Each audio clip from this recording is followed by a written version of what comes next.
Hello student, कैसे हो आप लोग और कैसी चल रही है आप लोगों की बोर्ड एग्जाम की तैयारी। इस वीडियो में क्लास 12 भूगोल जियोग्राफी का 2025 बोर्ड एग्जाम के लिए एक वायरल पेपर लेकर आया हूं। इस पेपर में बताए गए जितने भी क्वेश्चन हैं आपके इस बार 10 मार्च 2025 के भूगोल पेपर में आएगा। बोर्ड एग्जाम के द्वारा एक वायरल पेपर है आप लोगों के लिए और इस पेपर को स्टूडेंट में सोल्यूशन के साथ आपको बताने वाला हूँ। प्रश्नों का उत्तर भी मैं इस वीडियो में आपको देने वाला हूँ। मोस्ट इंपॉर्टेंट पेपर है आप लोगों के लिए। 10 मार्च को आपका भी टारगेट है 70 में 70 फोड़ना भूगोल में, तो इस वीडियो को देखना शुरू से लेकर लास्ट तक मत भूलिएगा।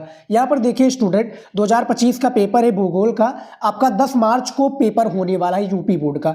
901 FP ये आपका पेपर कोड है। समय जो आपको दिया जाएगा 3 घंटा 15 मिनट दिया जाएगा समय आपको पेपर को हल करने के लिए। देखिए 3 घंटा तो पेपर को हल करने के लिए, 15 मिनट पेपर को अच्छे से पढ़ने के लिए, तो पेपर में आप लोग जो है पढ़ लीजिएगा। निर्देश देखिए कि सभी प्रश्नों के उत्तर देना अनिवार्य है। यानी ये जो पेपर है स्टूडेंट, ये पेपर सेम टू सेम 100% आपके बोर्ड एग्जाम में 10 मार्च को ऐसे ही आएगा और ये पेपर को आपको पढ़ना है। ठीक है, 15 मिनट पढ़ लीजिएगा और सभी प्रश्न का उत्तर देना अनिवार्य। यानी इस पेपर में जितने भी बताए गए प्रश्न हैं आपको उत्तर कॉपी में लिखना पड़ेगा। सबसे पहला पॉइंट है प्रश्न संख्या 1 से 8 तक बहुविकल्पीय प्रश्न है। प्रश्न संख्या 9 से 16 तक इसमें अति लघु उत्तरीय प्रश्न है जिनका प्रत्येक उत्तर 20 शब्दों में, और प्रश्न संख्या 17 से 22 तक लघु उत्तरीय प्रश्न है जिनका प्रत्येक उत्तर लगभग 50 शब्दों में, और प्रश्न संख्या 23 से 24 तक विस्तृत उत्तरीय जिनका प्रत्येक उत्तर लगभग 150 शब्दों में आपको देना है। प्रश्न संख्या 25 से 26 तक मानचित्र कार्य से संबंधित प्रश्न है आपके। दूसरा पॉइंट इसमें सभी प्रश्नों के लिए निर्धारित अंक उसके सामने दिए हुए, यानी जितने प्रश्न का उत्तर देंगे आप उसके लिए नंबर दिया जाएगा। ठीक है, उपयुक्त रेखा मानचित्र एवं आरेखों द्वारा अपने उत्तरों की पुष्टि कीजिए, तो आपको मानचित्र भी भरना पड़ेगा भूगोल में। ठीक है, तो चलिए ये पूरा पेपर सॉल्व करके आपको बताता हूँ स्टूडेंट। ठीक है, और आप लोग भी बोर्ड एग्जाम में ऐसे ही पेपर को सॉल्व कर लीजिएगा। देखिए 8 आपके बहुविकल्पीय प्रश्न भूगोल में पूछे जाते हैं। तो यहाँ पर देखिए सबसे पहला क्वेश्चन क्या दिया हुआ है भूगोल का कि निम्नलिखित में से कौन सी प्राथमिक क्रिया नहीं है। यानी इनमें से कौन सी वो है जो प्राथमिक क्रिया नहीं है। क्या आपका कृषि हो जाएगा, आखेट हो जाएगा, खनन हो जाएगा या विनिर्माण। तो इनमें से जो राइट आंसर हो जाएगा डी हो जाएगा। विनिर्माण और बैंकिंग हो जाएगा स्टूडेंट, जो कि यहाँ पर बैंकिंग होगा तो वो भी राइट आंसर हो जाएगा, जो कि प्राथमिक क्रिया नहीं है। ठीक है, पहले क्वेश्चन का डी राइट आंसर। दूसरा क्वेश्चन देखिए, यहाँ पर दिया हुआ है कि खेतड़ी निम्नलिखित में से किस खनिज के लिए प्रसिद्ध है। जो खेतड़ी है ये निम्नलिखित में से किस खनिज के लिए प्रसिद्ध है, तो तांबा के लिए प्रसिद्ध है। खेतड़ी कहाँ पर है स्टूडेंट, राजस्थान में। ठीक है, राजस्थान का जो एक जिला है झुंझुनू, ठीक है, झुंझुनू नाम का एक जिला है झुंझुनू, ठीक है, वहाँ पर एक प्रकार से ये तांबा मिलता है। ठीक है, खेतड़ी उसी को कहा जाता है। तीसरा क्वेश्चन यहाँ पर देखिए, बहुत ही इंटरेस्टिंग क्वेश्चन है ये, और सभी क्वेश्चंस आपके पेपर में आने के लिए संभावना है और 100% पूछे भी जा सकते हैं। देखिए मानव विकास सूचकांक के आधार पर इस प्रदेश का निम्नलिखित में से कौन सा कोटि क्रम सही है, इसका बताइए। इस क्वेश्चन को मैंने गूगल पर सर्च किया था तो स्टूडेंट यहाँ पर ए दिखा रहा था। ठीक है, और बुक के हिसाब से आपके हिसाब से देखा जाए तो 12 दिखा रहा था। आपके हिसाब से इसका राइट आंसर क्या होना चाहिए नीचे कॉमेंट में जरूर बताइएगा। ठीक है, चौथा क्वेश्चन देखिए स्टूडेंट, यहाँ पर ये देखिए चौथा क्वेश्चन दिया हुआ है कि निम्नलिखित विद्वानों में से किसने नवनिश्चयवाद की संकल्पना प्रस्तुत की। यानी निम्नलिखित में से वो कौन विद्वान है जिसने नवनिश्चयवाद की संकल्पना को प्रस्तुत की थी, तो वो आपका राइट आंसर हो जाएगा ग्रिफ्थ टेलर। यानी कौन है भैया, ऑस्ट्रेलियाई भूगोलवेत्ता ग्रिफ्थ टेलर ने। और देखिए नवनिश्चयवाद को स्टूडेंट रुको और जाओ निश्चयवाद के नाम से भी जाना जाता है। रुको और जाओ, ठीक है, रुको और जाओ निश्चयवाद को नाम से भी जाना जाता है। जब क्वेश्चन इस तरह से पूछा जाए कि रुको और जाओ निश्चयवाद का प्रतिपादन किसने किया, तो याद रखिएगा ग्रिफ्थ टेलर ने। 4 नंबर का सी राइट आंसर हो जाएगा। 5 नंबर क्वेश्चन देखिए स्क्रीन पर कि विश्व का सबसे अधिक मानव विकास सूचकांक वाला देश निम्नलिखित में से किस महाद्वीप में स्थित है। तो 5 नंबर का आपका डी राइट आंसर हो जाएगा। यूरोप महाद्वीप हो जाएगा स्टूडेंट, बिल्कुल करेक्ट आंसर। यानी 5 का डी आंसर आपका सही हो जाएगा। 6 नंबर क्वेश्चन देखिए स्क्रीन पर, यहाँ पर देखिए दिया हुआ है कि भारत के निम्नलिखित में से किस राज्य में जनसंख्या का घनत्व सबसे अधिक पाया जाता है।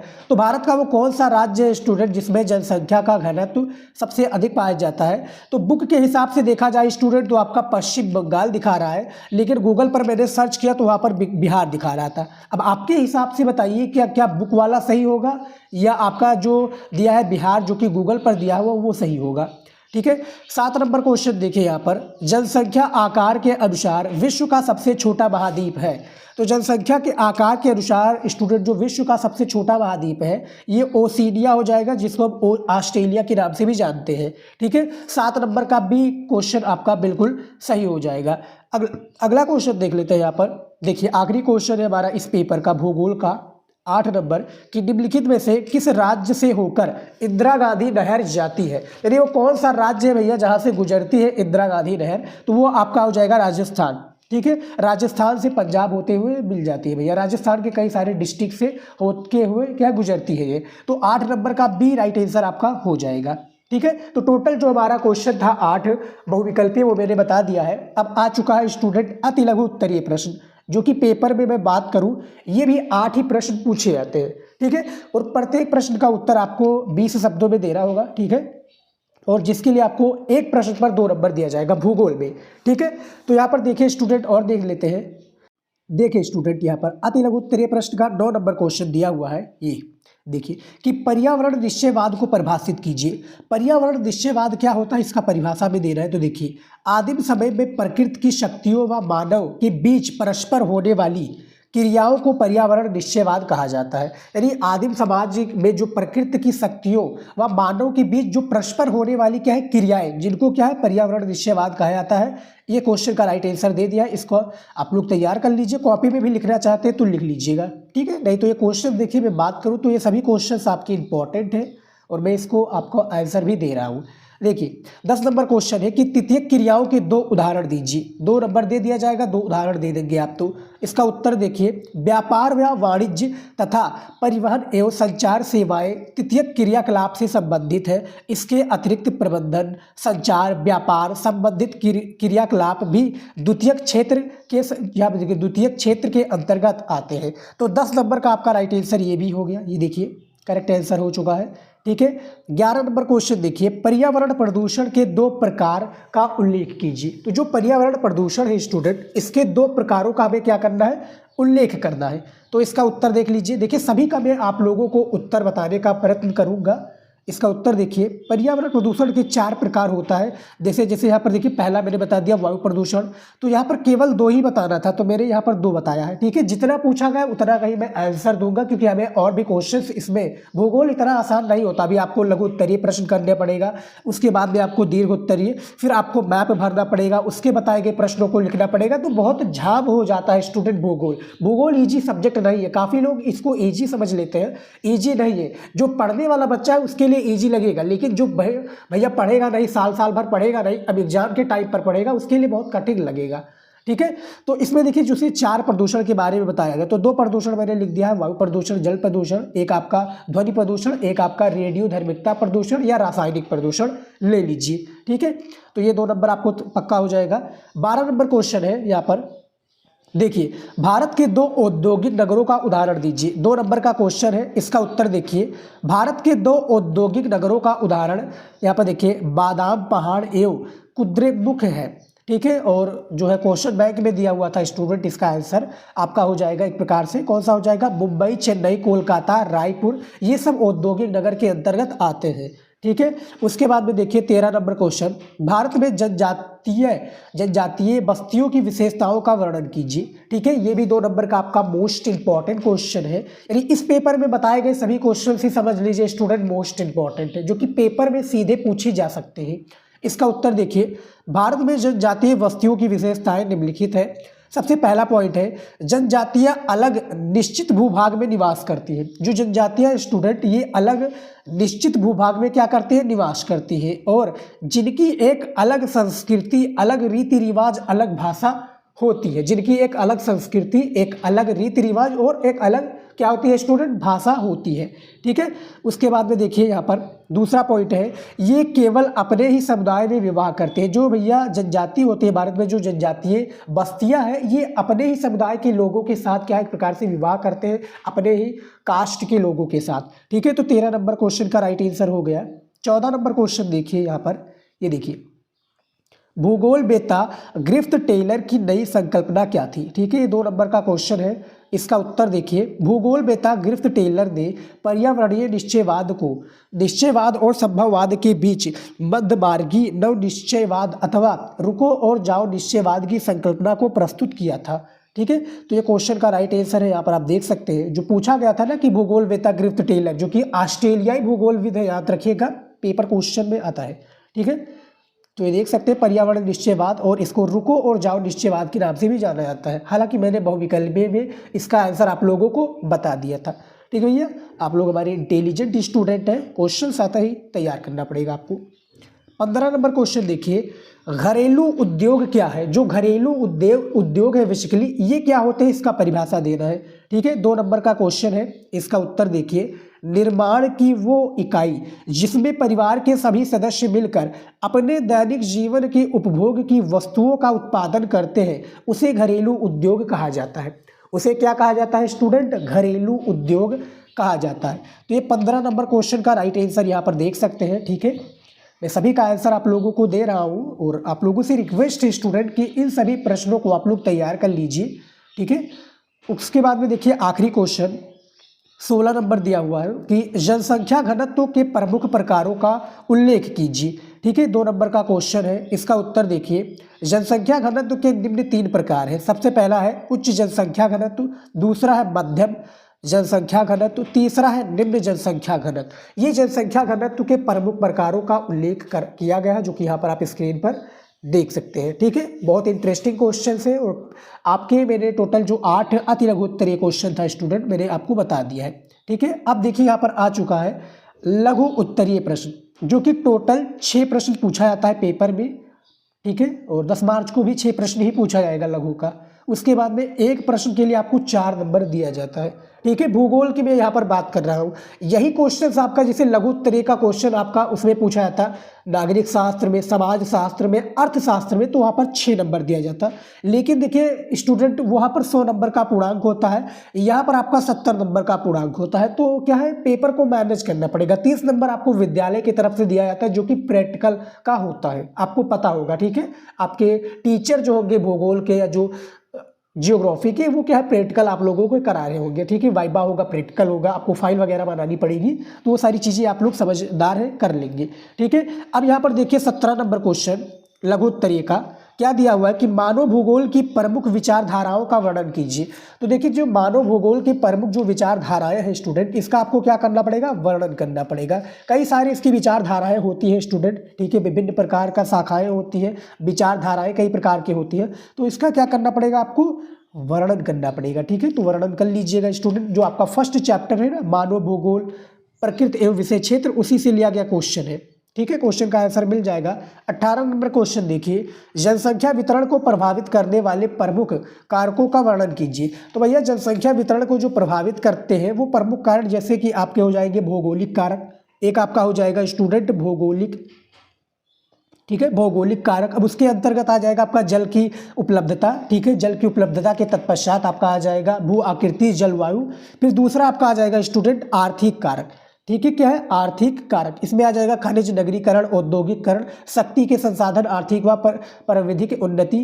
फिर आपका तीसरा आ जाएगा स्टूडेंट आर्थिक व प्रावधानिक उन्नति, या आपका सामाजिक और सांस्कृतिक उन्नति, या आपका एक प्रकार से कारक। ठीक है, सामाजिक व सांस्कृतिक कारक आ जाएगा। ठीक है, तो ये सब आपके हो जाएंगे स्टूडेंट भारत वितरण में, यानी भारत जनसंख्या वितरण के जनसंख्या के जो प्रमुख कारक होते हैं, इसका परिभाषा। ठीक है, देना पड़ेगा आपको 50 शब्दों में 4 नंबर दे दिया जाएगा। अगला क्वेश्चन देखिए यहाँ पर 19 नंबर, गहन जो निर्वाह कृषि की विवेचना कीजिए। यहाँ पर विवेचना करना था। ठीक है, इस तरह से ये देखिए विवेचना। ठीक है, विवेचना कीजिए, तो इस तरह से क्वेश्चन पूछा जाएगा। उसके बाद में देखिए यहाँ पर स्टूडेंट क्वेश्चन पूछा गया 20 नंबर, भारत में जनसंख्या वृद्धि की क्षेत्रीय विभिन्नताओं पर प्रकाश डालिए। ठीक है, जो भारत में जनसंख्या वितरण की क्षेत्रीय विभिन्नताएं हैं, इस पर आपको क्या करना है, एक प्रकार से प्रकाश डालना है। तो ये भी क्वेश्चन इंटरेस्टिंग है, जो आपका सेक्शन बी का जो आपका सेकेंड या फर्स्ट चैप्टर है, उसी से लिया गया क्वेश्चन होगा। 21 नंबर क्वेश्चन देखिए, भारत में अभ्रक के वितरण एवं उत्पादन का वर्णन कीजिए। अब बताइए आप लोग कमेंट में, एक आप लोगों से स्टूडेंट राइट आंसर हमें एक चाहिए कि जो भारत में अभ्रक का सबसे बड़ा उत्पादक राज्य है वो कौन सा हो जाएगा। कमेंट में आप लोग जल्दी से बता दीजिए यदि आप लोग पढ़ाई करते हैं भूगोल की तो। ठीक है, 4 नंबर यहाँ पर भी आपको दे दिया जाएगा। उसके बाद में देखिए 22 नंबर क्वेश्चन क्या दिया हुआ है कि सतत पोषणीय विकास की संकल्पना को जो एक प्रकार से प्रस्तुत कीजिए या व्याख्या कीजिए। सतत पोषणीय विकास बहुत इंटरेस्टिंग क्वेश्चन है स्टूडेंट, ये आपका कई प्रकार से क्वेश्चन आता है। ठीक है, जैसे कि मैं बात करूं, ये आपका क्वेश्चन आएगा अति लघु उत्तरीय में भी। ठीक है, और ये आपका किस में आ सकता है, अति लघु उत्तरीय के तत्पश्चात ये आपका लघु में भी आएगा, और विस्तृत उत्तरीय में भी ये क्वेश्चन आपका पूछा जाता है सतत पोषणीय से रिलेटेड। ठीक है, और जो ये आपका अभ्रक वाला क्वेश्चन था 21 वाला, ठीक है, आप लोगों का जो चैप्टर है ना भूगोल में खनिज तथा ऊर्जा संसाधन, उसमें 21 नंबर क्वेश्चन का राइट आंसर मिल जाएगा। और जो आपका स्टूडेंट ये क्वेश्चन है, ठीक है, जल संसाधन या सतत पोषणीय से रिलेटेड, ये आपका किस में मिल जाएगा ये बताइएगा आप लोग कमेंट में। बता देता हूँ मैं आपको चैप्टर का नाम।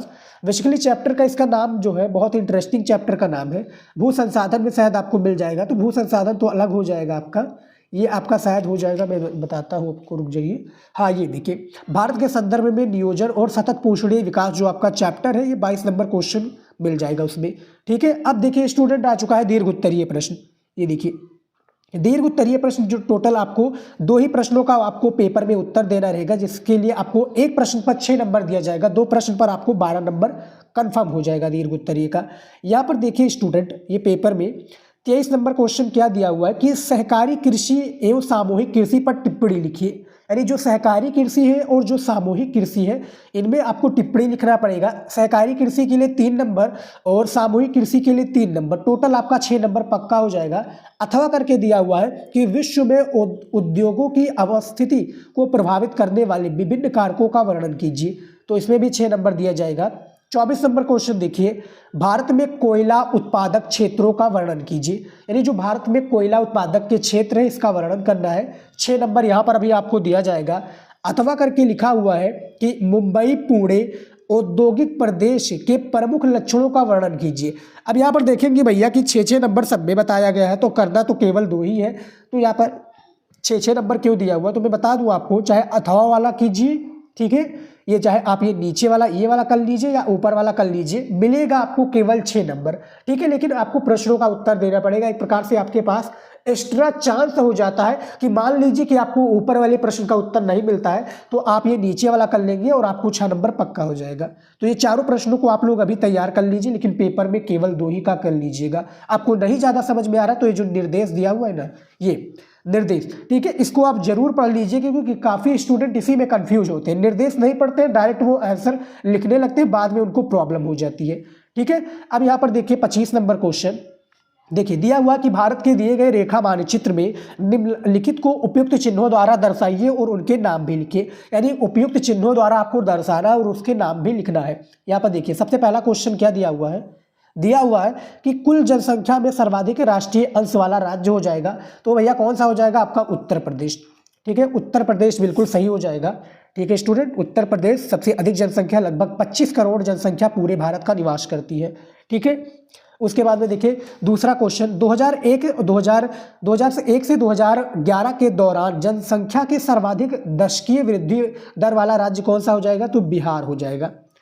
ठीक है, उसके बाद में तीसरा क्वेश्चन यहाँ पर देखिए, सर्वाधिक नगरीकृत राज्य कौन सा हो जाएगा, तो आपका गोवा हो जाएगा। ठीक है, गोवा आपका राइट आंसर हो जाएगा। चौथा क्वेश्चन है यहाँ पर, एक बॉक्साइट खनिज उत्पादक राज्य कौन सा हो जाएगा, तो वो आपका ओडिशा हो जाएगा। ठीक है, कौन सा हो जाएगा, ओडिशा। ठीक है, उसके बाद में देखिए यहाँ पर पांचवा क्वेश्चन, पंजाब का एक 10 लाखी नगर कौन सा हो जाएगा, तो वो आपका लुधियाना हो जाएगा। ठीक है, पंजाब का 10 लाखी नगर लुधियाना बिल्कुल राइट आंसर हो जाएगा। ठीक है, अब यहाँ पर देखिए स्टूडेंट, ये तो मैंने आपको राइट आंसर बताया है, तो ये तो आपको कॉपी में लिखना पड़ेगा, लेकिन क्या है, लेकिन जो इसका आंसर है बताया आपने, ये दर्शाना पड़ेगा आपको मानचित्र में। ठीक है, मैप में भी आपको ये दर्शाना पड़ेगा। अब कैसे दर्शाएंगे, इसके लिए मैंने अलग से वीडियो बनाया हुआ है। ठीक है, देख लीजिए, उसमें मैंने आपको सही तरीका बताया हुआ है कि कैसे मानचित्र को दर्शाना, चाहे भारत का हो या विश्व का हो। ठीक है, उसके बाद में देखिए यहाँ पर जो नंबर दिया जाएगा, आधा नंबर दिया जाएगा स्टूडेंट इसको लिखने के लिए, इसके प्रश्न का उत्तर लिखने के लिए कॉपी में, और आधा नंबर दिया जाएगा मानचित्र को दर्शाने के लिए। ठीक है, यानी आधा आधा नंबर दिया जाएगा। टोटल आपका 2.5 नंबर यहाँ पर बन जाएगा, और टोटल जो 2.5 नंबर है आप मैप में भरेंगे तो टोटल 5 नंबर का आपका एक मानचित्र वाला प्रश्न कंप्लीट हो जाएगा। ठीक है, 26 नंबर क्वेश्चन है, विश्व के दिए गए रेखा मानचित्र में निम्नलिखित को उपयुक्त चिन्हों द्वारा दर्शाइए और उनके नाम भी लिखिए। ठीक है, उसके नाम भी आपको लिखना पड़ेगा। ये टोटल कितने क्वेश्चन है स्टूडेंट? टोटल यहाँ पर 5 क्वेश्चन है। पहला क्वेश्चन देखिए यहाँ पर क्या दिया हुआ है कि विश्व का दूसरा सबसे अधिक जनसंख्या वाला देश कौन सा हो जाएगा, यानी विश्व का दूसरा बात हो रहा है तो वो आपका भारत हो जाएगा। ठीक है, पहले पर कौन हो जाएगा? पहले पर चीन, दूसरे पर भारत, तीसरे पर अमेरिका और चौथे पर इंडोनेशिया। ये आप जरूर याद रखिए। और उसके बाद में दूसरा क्वेश्चन है कि विश्व का सबसे अधिक क्षेत्रफल वाला देश, तो आपका रूस हो जाएगा। ठीक है, सबसे अधिक क्षेत्रफल वाला देश है। उसके बाद में तीसरा क्वेश्चन है, उत्तरी अमेरिका का अति उच्च मानव विकास वाला देश कौन सा है, तो कनाडा हो जाएगा। ठीक है, मैं राइट आंसर आपको बताता हुआ चलता हूँ। और चौथा क्वेश्चन है, ऑस्ट्रेलिया की राजधानी नगर कैनबरा हो जाएगी। ठीक है, कैनबरा ऑस्ट्रेलिया की राजधानी है, जैसे भारत की नई दिल्ली। उसके बाद में देखिए यहाँ पर पांचवा क्वेश्चन, वर्ष 2012 के अनुसार विश्व का दूसरा सबसे बड़ा मेगा नगर कौन सा है, तो भैया वो आपका इंडोनेशिया का जकार्ता हो जाएगा। ठीक है, इंडोनेशिया का जो है आपका जकार्ता है। ठीक है, ये राइट आंसर हो जाएगा। ठीक है, अब ये मैंने आपको बता दिया। अब ये कहाँ कहाँ पर है, जैसे जकार्ता, ठीक है, भारत, फिर कनाडा, फिर उसके बाद में कैनबरा, ये सब कहाँ पर है आपको दर्शाना ही पड़ेगा। तो मैंने आपका भारत और विश्व का मानचित्र पेपर में कैसे दर्शाना उसके लिए वीडियो बना दिया अपने चैनल पर। ठीक है, आप लोग हमारे चैनल पर विजिट कर लीजिए और चैनल को सब्सक्राइब कर लीजिएगा, वहाँ पर आपको मिल जाएगा वीडियो। ठीक है, और यहाँ पर भी सेम प्रोसेस है, 5 नंबर दिया जाएगा। तो 2.5 नंबर तो आपका प्रश्न का उत्तर कॉपी में लिखने के लिए दे दिया जाएगा, 2.5 नंबर जब आप दर्शाएंगे तो उसके लिए दे दिया जाएगा। ठीक है, तो ये स्टूडेंट आप देख सकते हैं जो पूरा पेपर था मैंने आप लोगों को सॉल्यूशन के साथ बता दिया है। इसमें सिर्फ मैंने लघु और दीर्घ उत्तरीय प्रश्नों का उत्तर नहीं दिया है, उसका आंसर आप लोगों को जो है क्वेश्चन बैंक में मिल जाएगा। ठीक है, तो तैयार कर लीजिएगा, वायरल पेपर है। आई होप कि आज का ये वीडियो आपको पसंद आया है। पसंद आया तो वीडियो आपसे रिक्वेस्ट है, वीडियो को लाइक कर लीजिए, चैनल को सब्सक्राइब जरूर कर लीजिए, क्योंकि मैं इसी तरीके से वीडियो लेकर आता रहता हूँ। और वीडियो को अपने दोस्तों के पास शेयर जरूर कर लीजिएगा। मिलते हैं नेक्स्ट वीडियो में नए टॉपिक के साथ। जय हिंद।